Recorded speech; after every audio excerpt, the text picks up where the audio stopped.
up, guys? Welcome to another episode of Life is Cooler with AC. I'm obviously your host, Alex Cunningham, and we're with a good friend of mine today, Mr. Justin Moreno, or Moreno. Yeah, I guess it depends what part of Texas you're in. Yeah, if you're in the real southern part. Moreno, as far as these parts go. Yeah. But I'm actually really excited because Justin is kind of a connoisseur of the liqueurs, liqueur is different than liquor, right? Yeah, they're softer. See what I mean? He's absolutely an alcoholic. But today we are brought to you unofficially, again, always unofficial, by Long Branch, which is Matthew McConaughey's whiskey. So, but is it actually a bourbon or is it? Yeah, it's actually a bourbon whiskey. So I'm super, super excited. So let's give it a try. Yeah.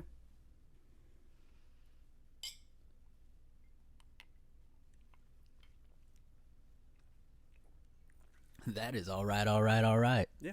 That is really good. Yeah, I liked it a lot. That's more than I was wow. anticipating. I'm not a huge wild turkey fan, but yeah, that's fantastic. Yeah, no, that makes my turkey want to get wild. But Justin Moreno is another stand-up comedian that we all, love and respect in the And Central. I kind of wanted to talk to you about that because, I don't. You don't feel the love? Yeah, no. Have I been in the game long enough to be, I hear a lot of people just talk about having to grind to earn that title. Yeah, for and sure. I want to make sure people know that I'm working hard and taking this seriously. Yeah, well, I feel like, because it's funny, I hear people all the time that they're like, oh yeah, that's just a 2-year comedian, or that's a 3-year comedian. And it's like, you're also a fucking 20-year comedian and you're still rocking your hometown and no one knows who you are, so Okay, fair enough. It's all, what's her name? Taylor Tomlinson? Is that how you say her name? She's the name sounds awfully familiar. Netflix specials and stuff. Yeah. I think that's how you say it. But she's 25, right? Oh, wow. And fucking has Netflix specials. So has she been in the game long enough?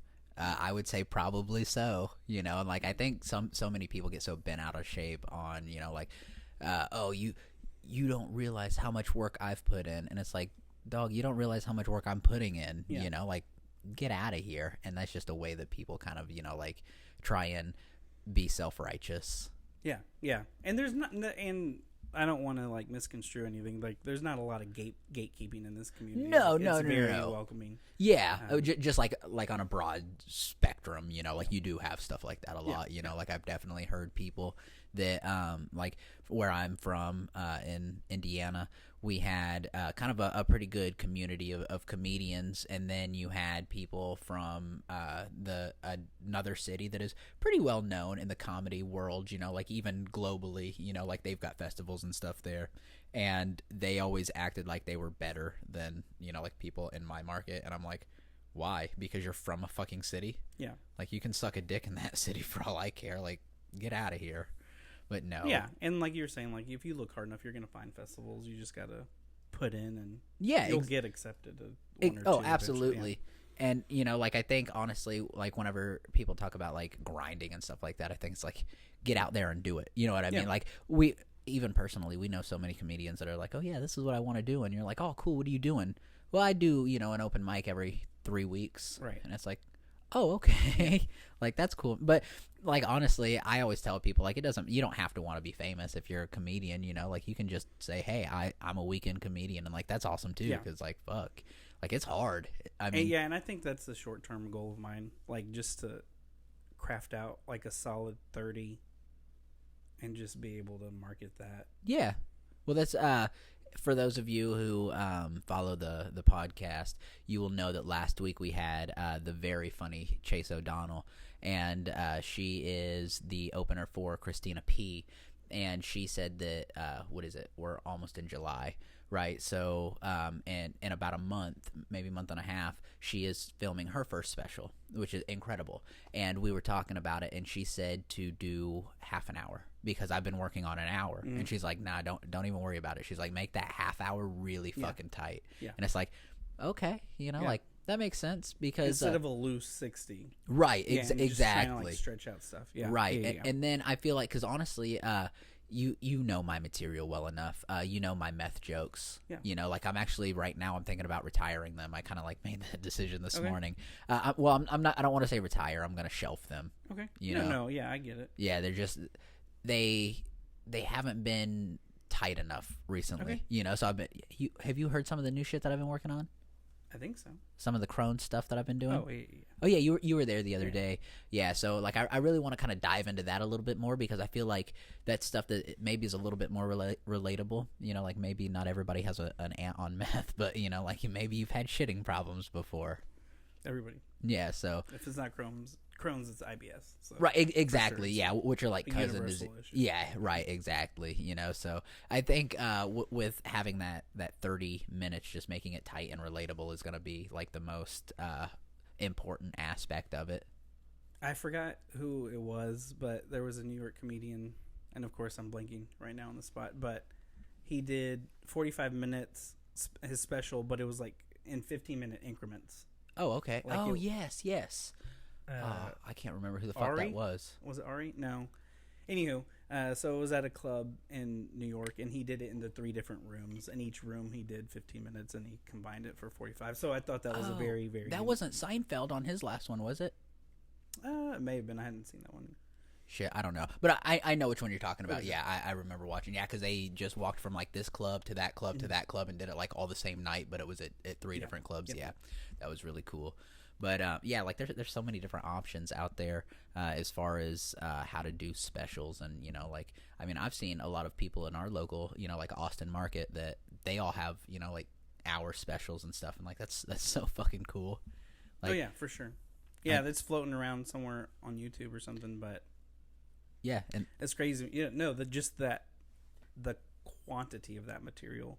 Right, yeah, is there and readily available. Exactly, and then as soon as you pop off, it's like you're ready. So on the other side of this, and this is like more my personal curiosity. Are you going to release it on YouTube, or are you going to try and like do like you know, honestly, like that's Patreon or whatever it's called? Chase and I were talking about that, and I'm not even to the like she's ready to film. I'm not even close, you know. So like I haven't even thought about it. Like I obviously would want people to, you know, like support and, you know, pay for it just because like it costs a lot of money to film a special. But I don't know, not there yet, you know. So definitely something to work on. But I think that show that I'm doing next week or next month in Indiana, where I'm doing half an hour headlining, I think that's going to be a really good opportunity to kind of showcase the shit that I've been working on. Yeah, and then just kind of get a good temp check of what needs reworking, rewriting. Right, exactly. Yeah, and like that's the biggest thing because you've been doing this for, you know, what, a couple years now.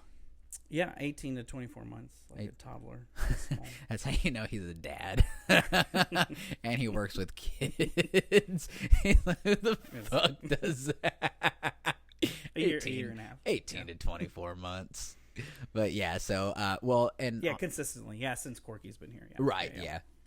And which Corky's is a really cool club that we all shout frequent. Out Corky's. Yeah, thank you. They actually asked if we would want to do this podcast on their stage live, and while I really appreciated it, I was like, I don't want people to misconstrue the idea that like Corky's represents us and we represent them, because my ideologies are probably much different than Corky's, and I don't want people to be like, oh yeah, don't go to that business because they're kind of pieces of shit over there.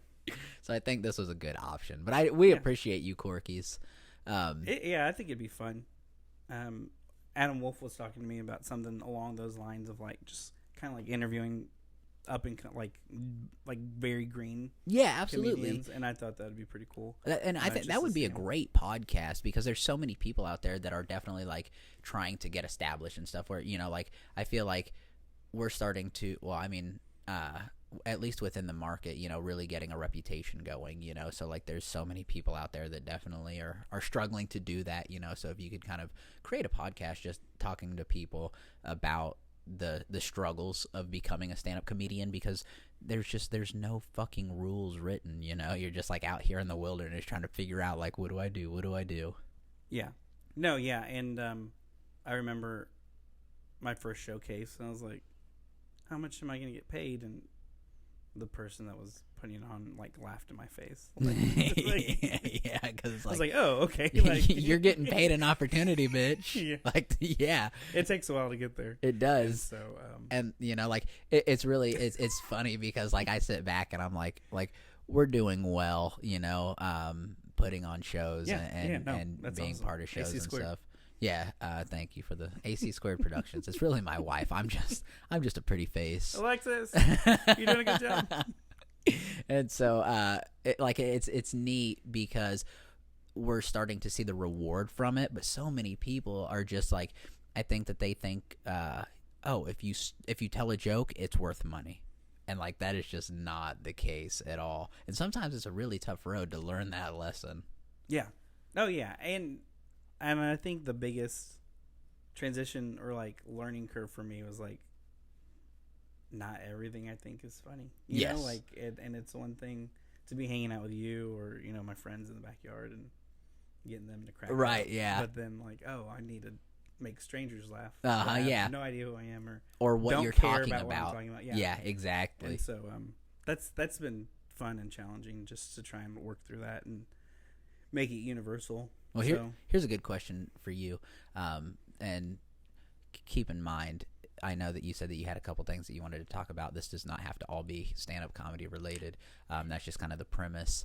But I wanted to know, as far as because you're still kind of trying to find your voice, right? On stage, you're trying to find what style you want for your comedy and such.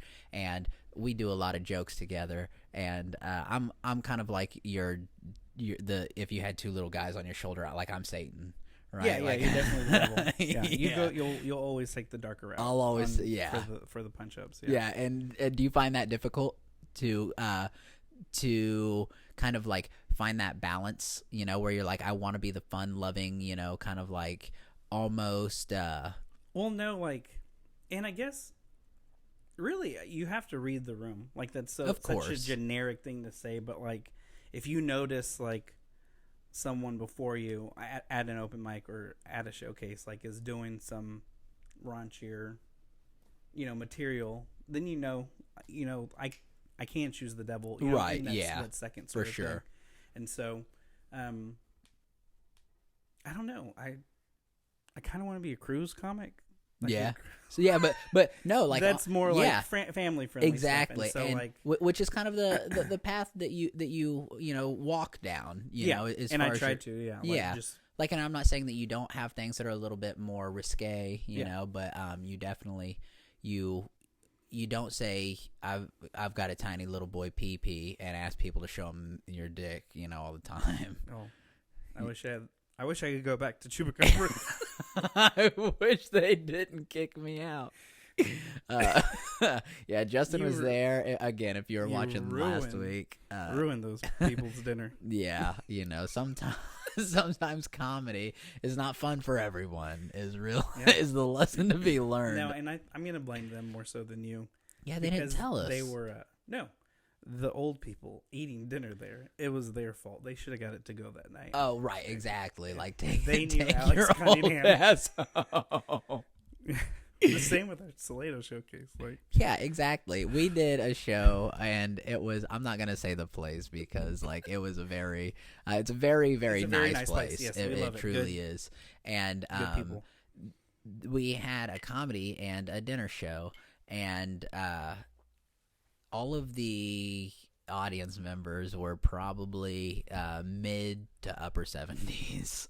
Yeah, we were that surprised everyone performing. So again, it's a learning curve. When people say know your market, know your audience, it's really hard when you have 5 comedians together ready to perform a show, for 2 hours, and they have their material ready. Like they can change it on the fly, and like they can alter it, but it's like you can't expect somebody to go in and be like, oh, I'm sorry, you're not going to relate to any of this material. Let me go ahead and write a new 2-hour fucking spot for you. Yeah. Makes it really difficult. And a part of me, just like in a silly sort of way, just thought about like, what if I did like a bunch of, like Hear the Cable Guy jokes for these people? Like, would that I don't know what they would have liked. Like I Jerry don't know. Lewis? Like, Yeah, how far back would we have had to go in the treasure box? Well, I definitely, as far as like going back, I know you couldn't have done like Eddie Murphy type stuff then. No. They would not have been a fan of that. No red leather suits. Yeah, right, exactly. Definitely no Andrew Dice Clay. I don't think that you George Carlin. Yeah, Bill Hicks. Like I don't know. Like maybe like Bob Hope. Yeah. Like doing stuff that's like real. Like let me grab my suit and tie. Rodney with the Ron White. Ron White or Rodney. No respect. Oh, Rodney Dangerfield. Dangerfield. Yeah. They probably. I don't know because he was still kind of aggressive. Like aggressive. this audience, they did not like anything that we were saying at all. So I told you, I'm not going to tell you who was performing, but in the middle of one, I saw a lady plug her ears. Oh yeah. I was like, oh my goodness. That's how you know. Going... And that woman was probably 7,000 months old. Give her, yeah. Give or take 1 or 2,000. I don't even know what the math is on that. I didn't feel bad. I mean, they kind of know what they're getting into. I don't know. Like, I guess it's kind of like magic. Like, is it going to be good? Right. Are you going to be making like sacrifices? Are you going to be right, well, see, cards? And that's what's, yeah, so there's so many different categories of funny. I mean, because like think of like Maggie, from my first episode, which Maggie. But she is a musical comedian. And she's a sweetheart. Like, that's like one of the first words I would use to describe her. Absolutely, yeah. And like she's such an amazing woman and an amazing comedian. And her style, like, never in a million years, like, and I can play guitar and stuff, but like never in a million years would I get up there and be like, I want to play music so you can laugh at it. Because my entire life I've always been like, I hope I'm good at music. Yeah. And it's like, I couldn't do it. But, like you've got Bo Burnham who just fucking slaughtered that, little niche, in comedy, and it's just so much different than the things that we do. Yeah, Flight of the Conchords. There's a lot of good ones out there. Oh yeah, and Bo. Yeah, and it's like it's totally different. But our Icebox, don't you? Have you watched the show? Justin's is actually a really good friend of mine. So this is a serious question. Okay. Have you from beginning to end?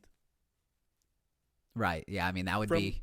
Yeah. That's how you watch an episode. Well, sometimes I try and listen while I'm driving. Okay. So watching it. Okay. No. But you've listened to a full episode.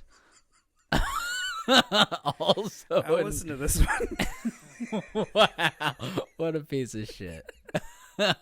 This is why you don't mix friends with business. So, have you got to a point where we ask questions? Do I pick it? So no. What a dick. So I'm going to ask a question. That was my bad. All right. So let's see. Do you do sock, shoe, or do you do sock, shoe by Kai Engel? First off, sock, shoe. Okay. What psychopath? Oh, fuck. Are you serious? Hey, listen. So, guys, vote in the comments. Let us know. No, listen. So, I am a runner. You know that. Yeah. Right? So, I have these very specific socks that I wear, and they are incredible. They're like $15 a pair, and whenever I put them on, I will not put them on the floor. So I put... You can't go... You can't go sock, shoe. You have to go sock, shoe, sock, shoe. What if... I can't believe I'm barefoot doing this. This is so gross. But what if you went like sock, levitated, shoe? I think that would actually constitute me being a psychopath. Because who the fuck is just going to sit there with... working their abs out. Pretty limber, yeah. Get your core engaged. I'm just gonna levitate my feet while I do this. But it is weird, actually. Now that you bring it up, you were golfing earlier. Did you not wear socks to golf, or? No. Yeah, they're dry. That's gross. They're I took them off. They're downstairs in my living room. All right, great. Yeah. Here, why don't you ask a question? Maybe get away from this Okay. weird segment of your sweaty ass feet. I knew this happened next. All right. So, what is your show prep routine? Any good luck superstitions? Ooh, that's a good one. Pete Landy. Pete Landy. Thanks, Pete. I'm gonna let you start with that because I feel like being newer to the game, Yeah. like it's you're finding those things. So, how far back do you want to go as far as like show prep goes? Probably your first show, I think, would be the. Okay. So, I've kind of like changed things more recently. So I had a set list and I tried to like do like either some like alphabetize it or whatever and then go through it. And then now I've kind of shifted to like, I don't know what the term is as far as like imagining your house and like walking through different rooms of your house and like different things. And so like like off the top of my head, and I'm not going to remember all of it exactly, but like I walk inside my house. I'm homeschooled. I look at a picture of me and like, and then it's like something about like broken marriage and like school. And so like there's like keys on the counter and like it reminds me of like the kid I was scared of because he was driving in 6th grade. And like so there's different like objects that I like go through. That's interesting. Have you ever thought maybe you're autistic? I very well. Huh? No. I haven't been tested, but that's like the most bizarre shit I've ever heard of. That's not off the table. Right, yeah, no, it's like it's sitting next to the keys. Yeah. Autism. Just a touch of it. Yeah, no, that's the strangest. I heard it's like pretty common. Like really? As far as like memorization. Did you write a book and you read your own book? Yes. Okay. Yes. Well, that makes sense. It's coming out here in the next few years. Perfect. But do you have any like special good luck charms or anything that you use? No good luck charms. Like right before I get called out, like I like to stretch and like jump around. Okay. Kind of.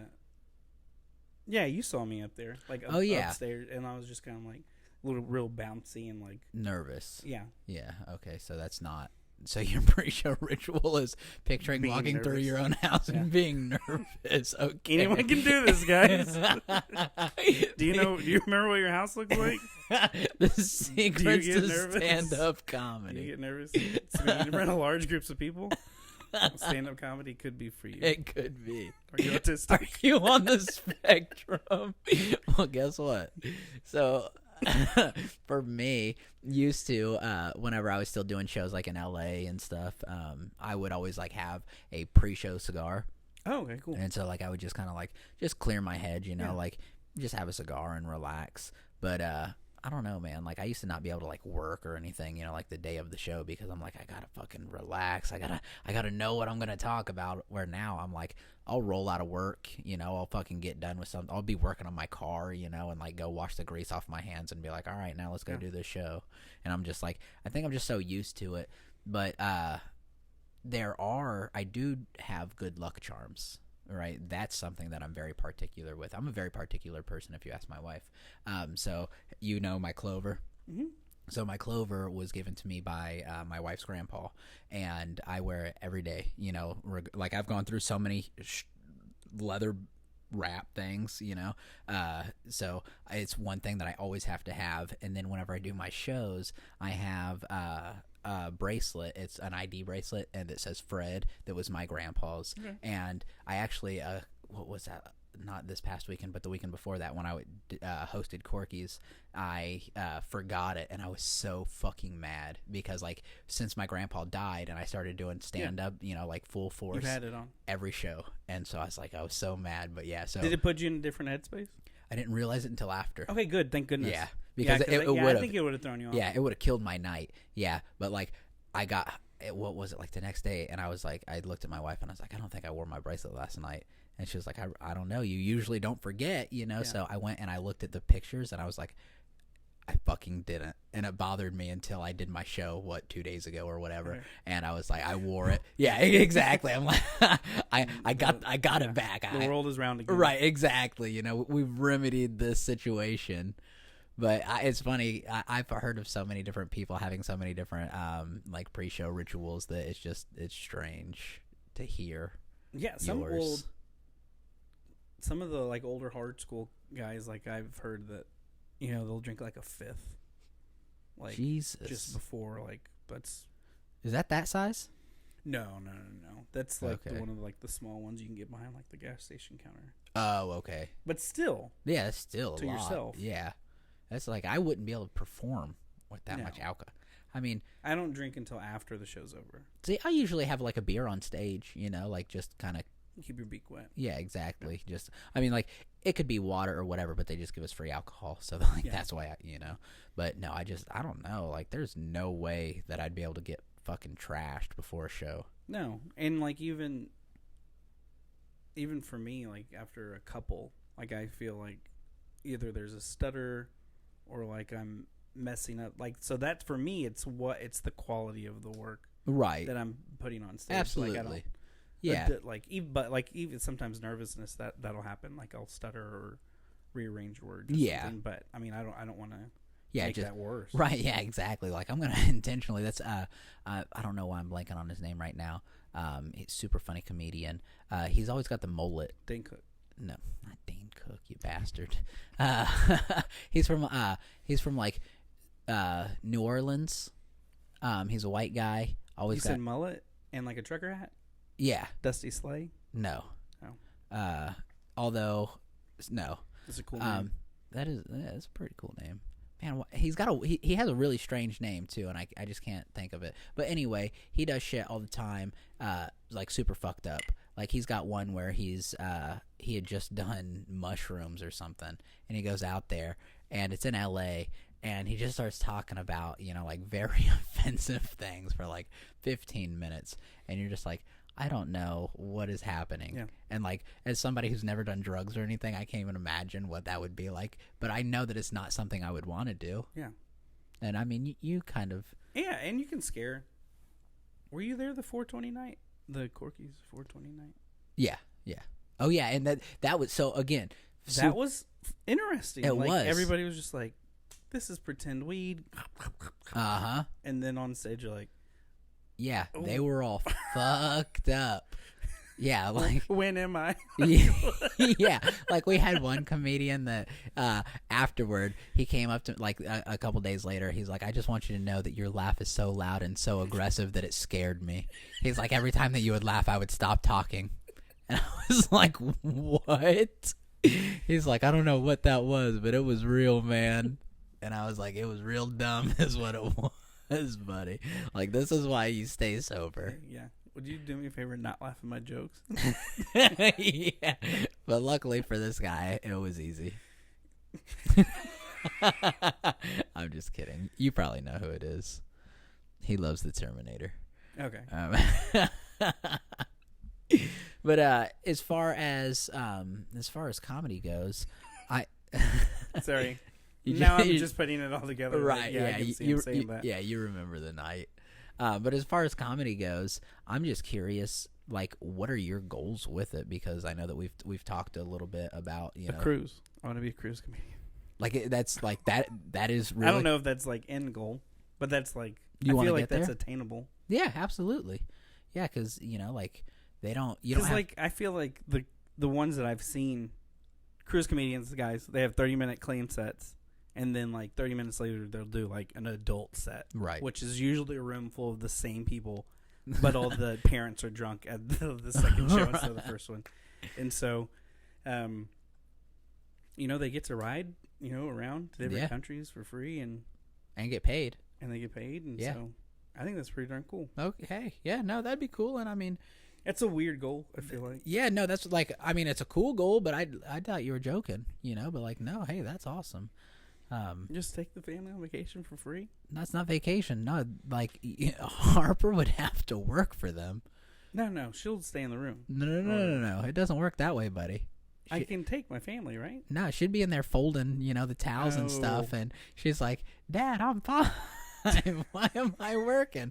Daddy's got to tell these jokes, sweetie."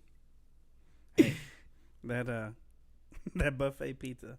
That was It's not going to pay for itself. You've been on cruises, right? I love them.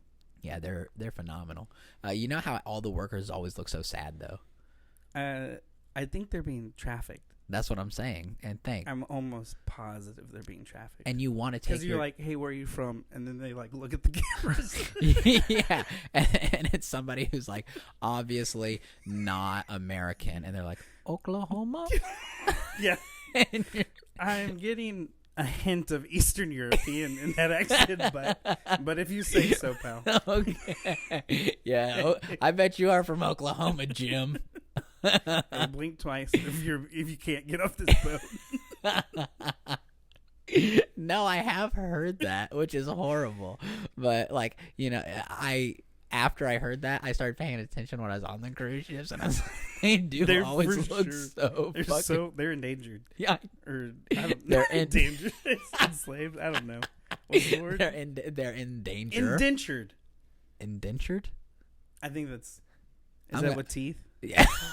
I would say that probably has something to do with teeth. I don't know. I need to ask my history professor about that. Sir, what does indentured mean?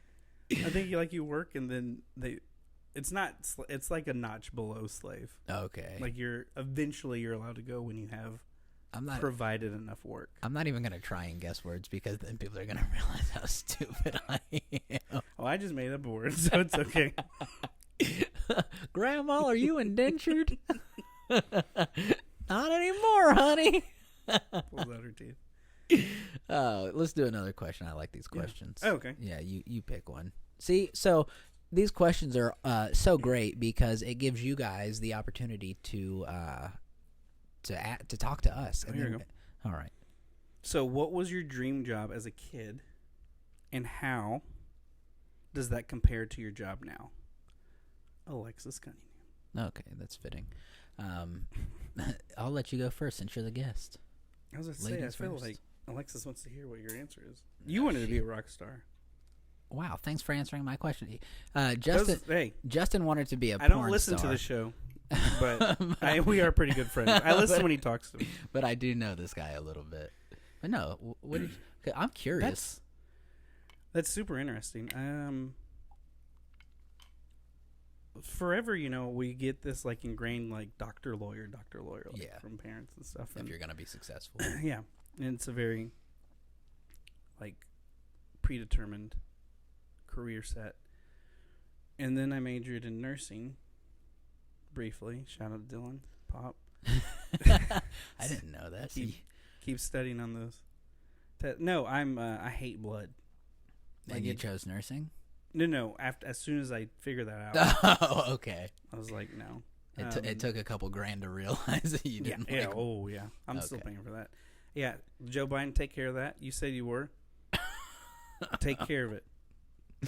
Grandpa Joe sleeping on the job as per you. We're not going to go there. We're not going to go there, guys. We said, what career would you like? And then he said, anyway. But would you like to talk some politics?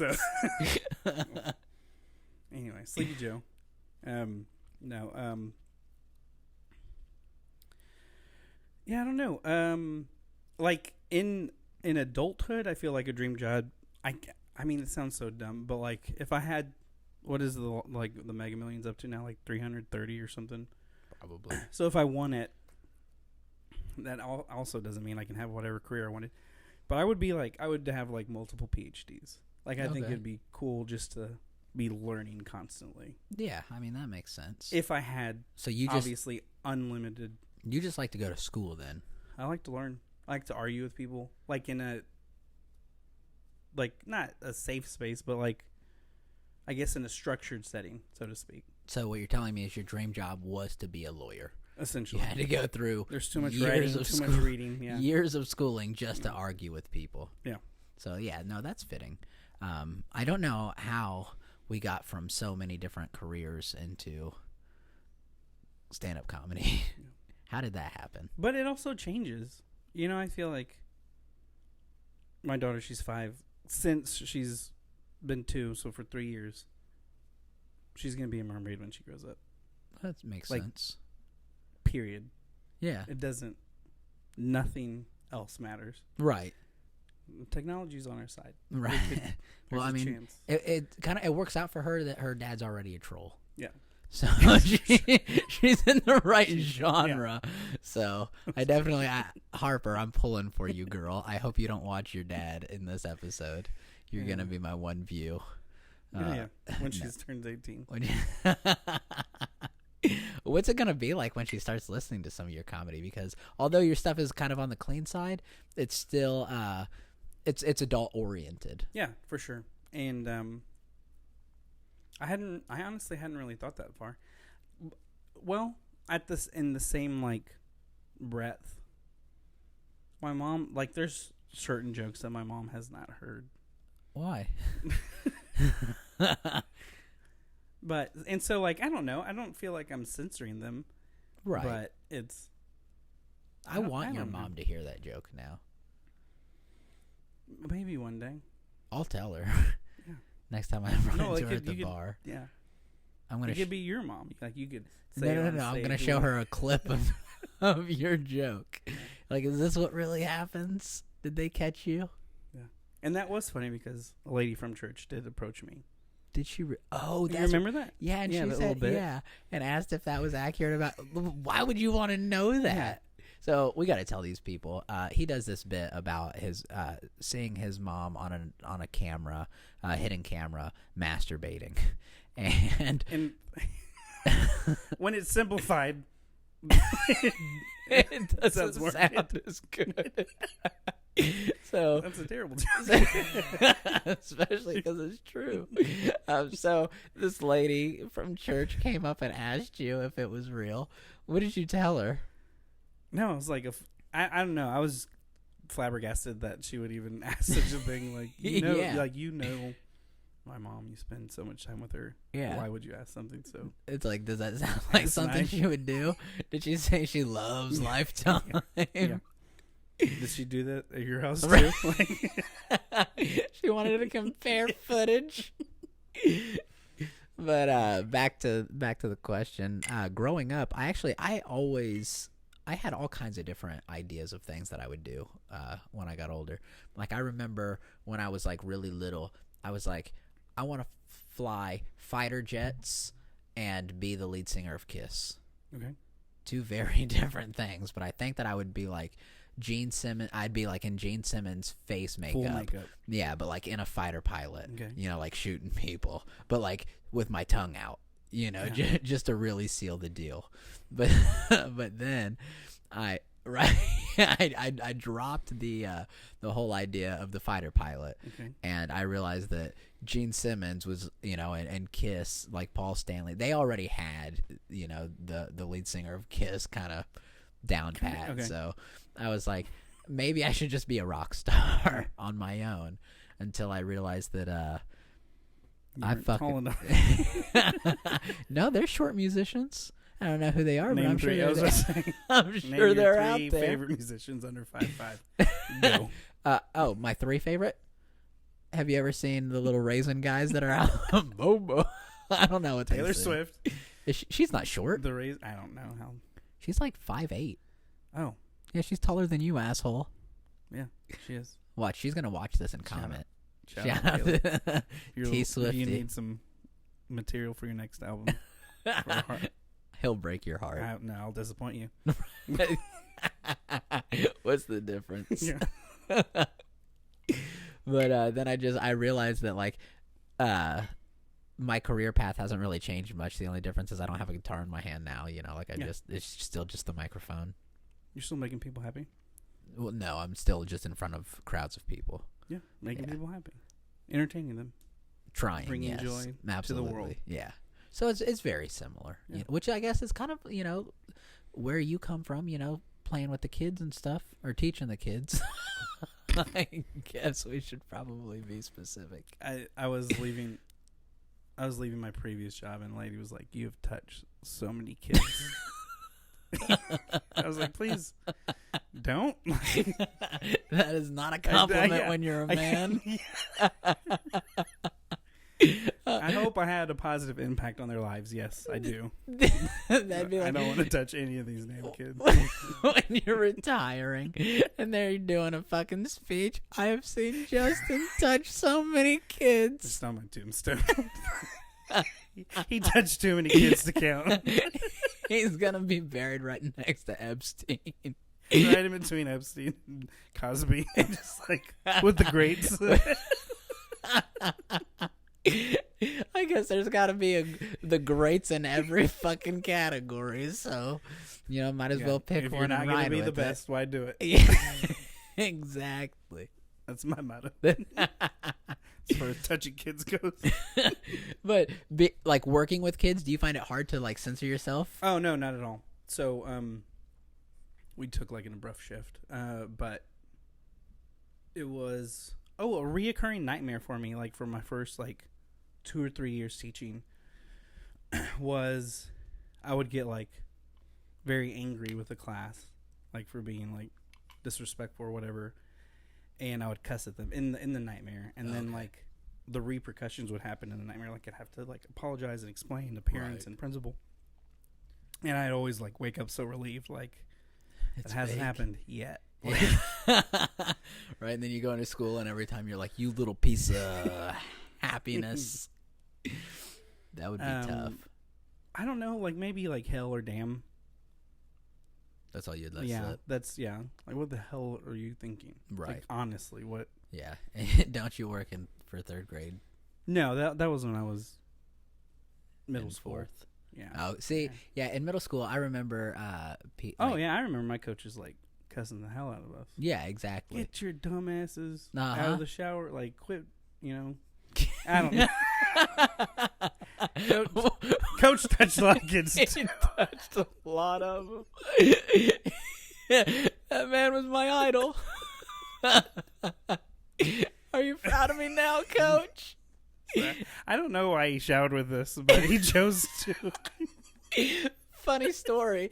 I mean, it's not that funny, but when I was in middle school, I had this coach, and he was my coach. So every time we would go in the locker room, he would always pull out this little flip phone. What? and he'd sit there with this little flip phone on his knee, and everybody was just like, "Why is Coach Stan always just got his phone facing us?" And he ended up getting fired for having pictures of boys in the locker room on his phone. No shit. For real. All right, shout out. Child molesters. I don't think he diddled any of them. I think he was just, as long as he's not. No, it's awful. No, it was just like a screensaver, whatever. You were okay with it? He had your consent. I was like 14. Hey, Coach, why is it mine on there? Like, just the weirdest complaint. Is there something wrong with me? You need me to flex, Coach? Sorry, I didn't make the football team. I'm stronger than I look, Coach. Well, and that's what was weird was that like the quarterback on our football team was his background, and there was no relation whatsoever. Okay. So we were just like, oh wow, they must be really close.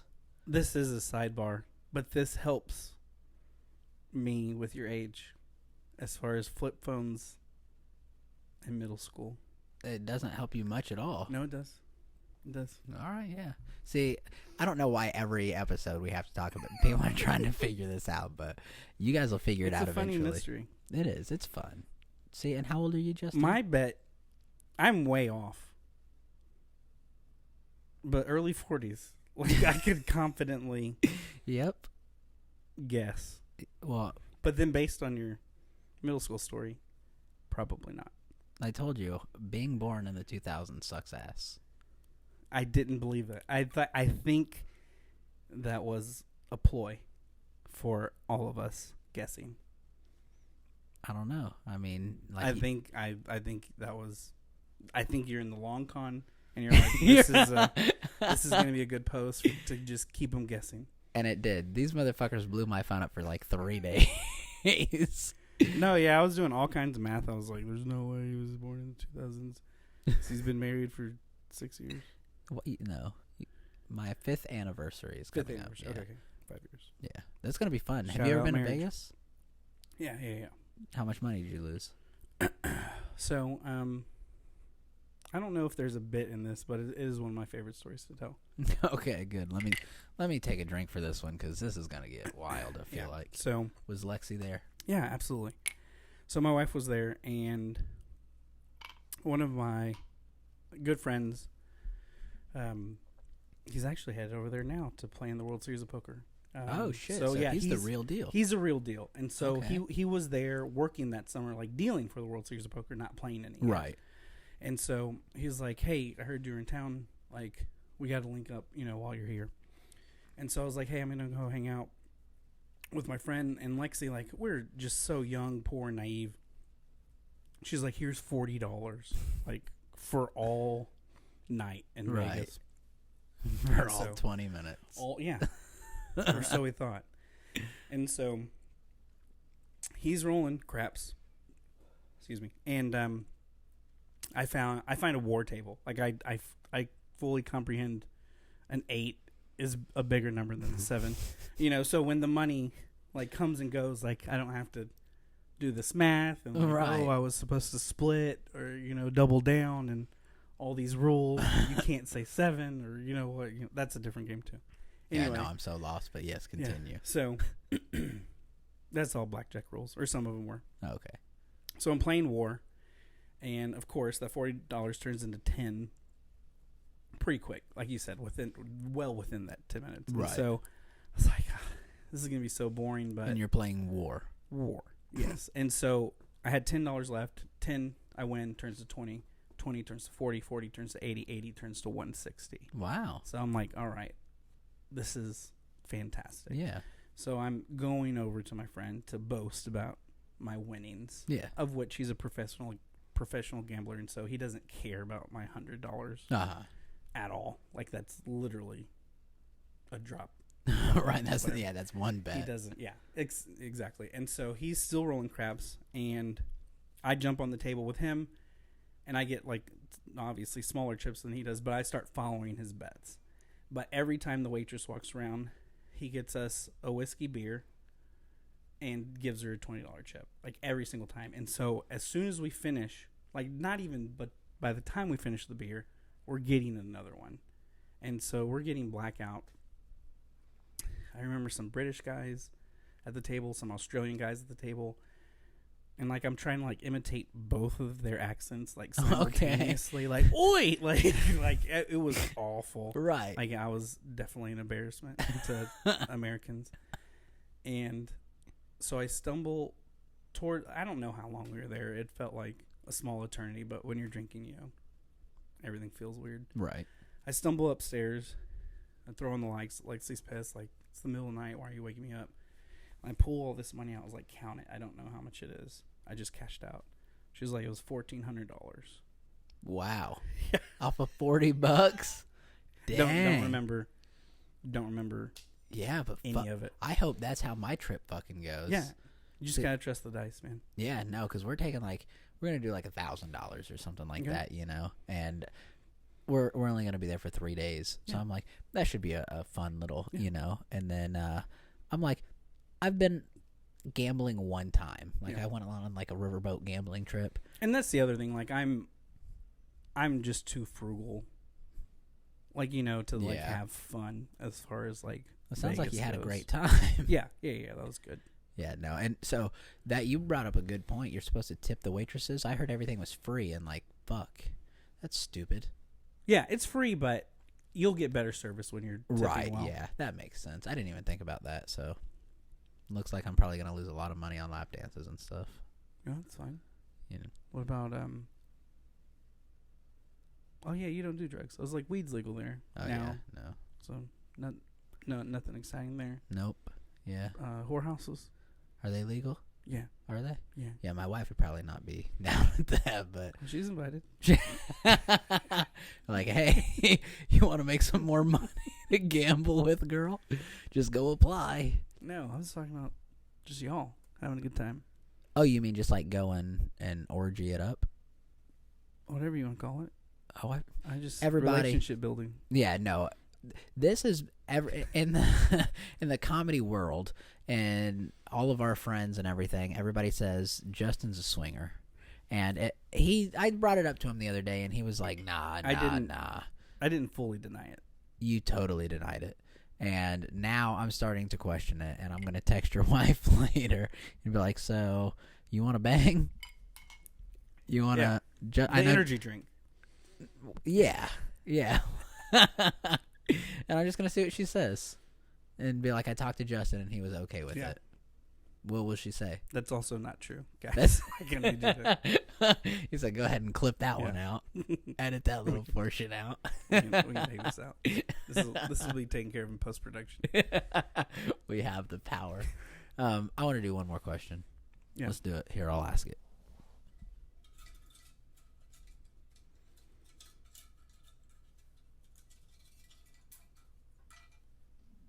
All right. If you could get away with any crime, what would you do? Bob Jackson. What up, Mr. Jackson? Hey, thanks, Bob. Very insightful question. That's a good question. There's also like a whole philosophy of like if we could get away with it, like how far would we push each other? And that the like questions on like morality. So yeah, Mr. Jackson, thanks for that. It's definitely a thinker. Knowing my personality, it would have to be a harmless crime. Yeah. Like a the parking first thing, infraction. What's that? Like a parking infraction. Yeah, just use all the handicap spots that I could, as long as I never got caught. No, the first thing that comes to mind is that part of Groundhog Day when he grabs those 2 bags of money from the money truck, but the guys don't realize it. Like he just times it perfectly, and then life goes on and everything's fine. And it would have to be something like that. It'd have to be something like that. Like it would involve money and probably making like no one getting hurt. Okay, yeah. So that makes sense. Cause like you're a nice guy, Justin. Mine would be murder. I definitely yeah. Because I've got. No, not you. I've just got really bad road rage. So I'd be like, if I could just like get away with it, I'd be like, as soon as I come up to a 4-way stop and somebody goes and it's not their fucking turn, dead. That's it? Like, Jesus, I thought you were talking about like getting cut off and them slamming their brakes. No, I'm like, if you motherfucker, if you don't know the rules of the road. If you don't follow the right of way, watch out, guys. Yeah. It's going This is down. an open carry state. And like it's really anything like that. Like if you so weird. If you don't use your turn signal and then you fucking brake and turn, I'm like, why? Why are we stop? Oh, because we're turning. Okay, it's like guess those fucking light bulbs don't work. Guess what? They're not gonna work when you're fucking dead. If there's only some sort of technology that would allow other people to know what direction you wanted to go, exactly, it would be so helpful driving. Like a fucking Tesla. It's not even a human. It turns its own fucking turn signal on. These people need to learn. My wife always says, like, because I'll get out of the car and I'll scream at people. I'm no like, shit? Fuck you. Absolutely. I fucking hate when people are stupid on the road. I'm like, today's your day to get your ass beat. So. Okay, this is like kind of a sidebar. I don't, like, Texas drivers are like super aggressive. They're super stupid if that's what you mean, yeah. Like dumb. They're like weaving in and out, not a lot of right away. They will get into the left lane and do 20 under, and then you'll have the other 2 lanes doing the exact same speed, and I'm fucking running back and forth all the way across all 3 lanes, like trying to push them out of the way, and nobody will go anywhere. And then you realize that these people are like 87 years old and should not be driving, and I'm like, you're lucky that Mr. Jackson's question hasn't come to life yet, because guess what? You would not be alive anymore. Okay, old fuck. I think I learned a lot more about you. Yeah. I don't know. Why do you think I like cars so much? Because it's my own little world. Kill people. Because they're moving weapons?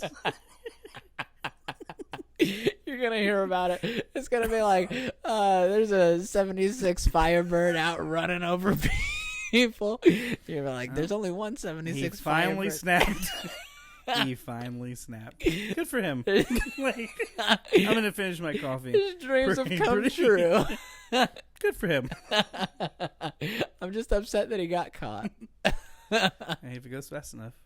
That's true, and it should. Even if Dorothy's fucking cane is stuck in my wheel.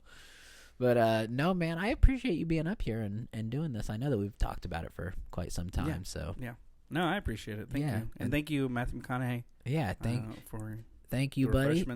Yeah, and I mean, honestly, like, Matthew McConaughey is one of my favorite actors. I've read his book. I've done all that stuff, and he has a quote that, like, I live my life by. That's what I love about high school girls. I keep getting older, and they stay the same age. So thank you, Matthew McConaughey, for really setting the tone. I bet he regrets that line. Probably now, if he watches this. I hope I run into him in Austin, and I'm gonna show. We can make that happen. You probably do fucking know somebody that he knows. You know so many people. I mean, I'm not guaranteeing it, but we could. I can get you in the same room with him. Okay, perfect. You've probably touched his kids. I'm an influential man. I've been around. But no, I appreciate you being here, man, and we'll kick it off here in a second. I've been trying to ask people, like, random questions, and usually I always get the same answer, like, about stand-up comedy. So I'm going to ask somebody something I'm going to ask you something a little bit different. But I like advice. And I love, like, life lessons and stuff like that, and I feel like you've done very well in life, and, like, you're continuing to prosper and do well. So, as far as, if you could give people who are just kind of, like, in a rough spot right now, like, advice, as far as, like, to, like, what would you tell them, like, to get them out of that situation, kind of like you love life and you look at things in a very positive light. How would you tell them to do that? Yeah, and I guess, like, as far as, like, mental health goes? Yeah. Okay, yeah. And so, like, yeah, I've definitely had rough patches of my own. Like, the pandemic, like, caused a lot of people to, like, self-reflect, when they didn't want to, and, whether we responded coping and with, like, healthy habits or unhealthy habits. Like, it was very eye-opening, and I felt like, but I guess my advice would just be to be communicative about it and be open about whatever issues you may be going through, because, like, I think we're past the point. I hope we're past the point of, like, any stigmas of, like, if you are having anxiety issues or depression, and you've got this medicine prescribed now, and you can't party as hard as you used to, or you kind of stop drinking, or you stop smoking, or whatever it may be. Be open about that, and I think the people that care about you are going to understand that completely and utterly. They're not going to say, oh, just have one, what's it going to hurt, and so, and I yeah, our friend went through, like, kind of like not a dry spell, but, like, kind of like, what was it, sober November, or, like, sober something, it was like something. So support your friends, and find friends that support you, and just surround yourself with love. Yeah, no, that's great. That'll get you through. Yeah, that's great advice, and just realize that people are really there to help you, and it's not just a facade, Yeah. Like people truly do care. And, like, honestly, you're a great dude, man, and I appreciate you being here and doing this with us. And I feel like we've definitely created this really cool dynamic, like, stand-up comedy, obviously, but, like, my family and your family are always together, and, like, we do cool shit all the time. So I just appreciate you being here, and, like, keep killing it in the comedy game, man. And I'm gonna try to, as long as you got your double punch-ups. Yeah, exactly. I can get downs with that sickness, Yikes. If you know, you know. Yeah. But all right, buddy. I'm gonna put all of your socials down at the bottom, so you guys can go check him out. Show him some love, and hopefully you're gonna see him on a cruise someday, probably here soon. So yeah, out of Galveston, probably. I don't want to go too far. Right. I've heard that that's a really trafficking area, so that's fitting for you. But thank you guys. You're watching Life is Cooler with AC, and I'm Alex Cunningham. Have a good night. And